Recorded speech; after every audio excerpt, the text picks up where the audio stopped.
ইসলামী ছাত্র শিবির বাংলাদেশে ছাত্র অঙ্গনে শিক্ষা প্রতিষ্ঠানে আল্লাহর এক নিয়ামত, আলহামদুলিল্লাহ বলেন। এই নিয়ামতের কাছে, ইসলামের কাছে আসতে না পারে সেজন্য বলা হয় মৌলবাদ আর সন্ত্রাস। শিবিরের কাছে আসতে না পারে সেই জন্য বলা হয় এরা হাত কাটে আর রক কাটে।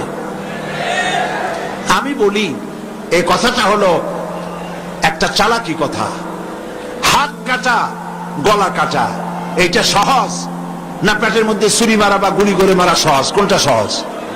তো হাত কাটা আর গলা কাটা গুলি বলে কেন? হাত কাটতে কাটা কত বড় মুসিবত, তারে 4-5 জনের ঠাইসে ধরা লাগবে। তাছাড়া কেউ কি বলবে যে আসছেন যখন আপনি হাতটা কাটিয়ে দিয়ে যান, এরকম বলবে কেউ? 4-5 জনের ঠাইসা ধরবে, মুখের মধ্যে গামছা ভরবে, তারপরে হাত কাটবে বা রক কাটবে, পায়ের রক, হাতের রক, এভাবে কাটবে। এত ঝুঁকি নিতে যাবে কেন? ছুরিটা, যে ছুরিটা দিয়ে হাতটা কাটবে ওই ছুরিটা পেটের মধ্যে মুখের মধ্যে ঢুকাই দিলেই তো সারলো। এটা বলে কেন? এই সহজ কাজটা করে না, রক কাটে গলা কাটে কেন বলে? এই কথাটা বলে প্যানিক সৃষ্টি করতে চায়। যে সমস্ত ছাত্র ছাত্রীরা দিন পেতে চায়, ইসলামে আসতে চায়, তারা যেন ইসলামী ছাত্র শিবিরের কাছে আসতে না পারে তার জন্য ষড়যন্ত্রমূলক এই বদনাম তারা দেশ শুদ্ধ জড়াইছে। কিছুই করতে পারবে না ইনশাআল্লাহ, এগুলি করে কিছু করতে পারবে না। 119 জন শিবিরের নেতা কর্মী শাহাদাতের নজরানা আল্লাহর দরবারে পেশ করেছে। আমি আপনাদেরকে বলবো, পরের মুখে ঝাল না খাইয়া নিজের একটু চেষ্টা করেন।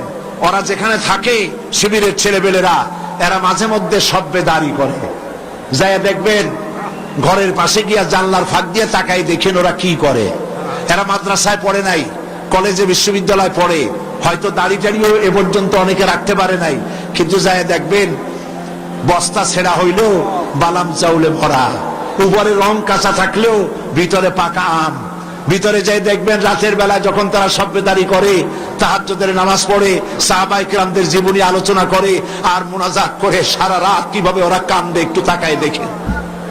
এই চোখের পানি তারা আল্লাহর জন্য দেয়, দিন প্রতিষ্ঠার জন্য কাজ করে। সুতরাং এদের সাথে শত্রুতা না করে এই কাজগুলি, সন্তান যদি ভালো বানাতে চান, শিক্ষাঙ্গনে সন্ত্রাসী কারা সেদিকে তাকায় দেখেন, আর সন্ত্রাস কম করে কারা তাদেরকে দেখেন, সন্ত্রাস করে না কারা তাদেরকে দেখেন। এই জন্য সন্তান যদি ভালো বানাতে চান ছেলেদেরকে, তাহলে এই লাইনে দেন। মেয়েদেরকে যদি ভালো বানাতে চান এই পরিবেশে ছাত্রী সংস্থার সাথে দিয়ে দেন। আল্লাহ পাক আপনার মেয়েকে ভালো পথে রাখবেন, ছেলেকেও ভালো পথে রাখবেন। আল্লাহ যেন তৌফিক দান করেন, বলেন আমিন।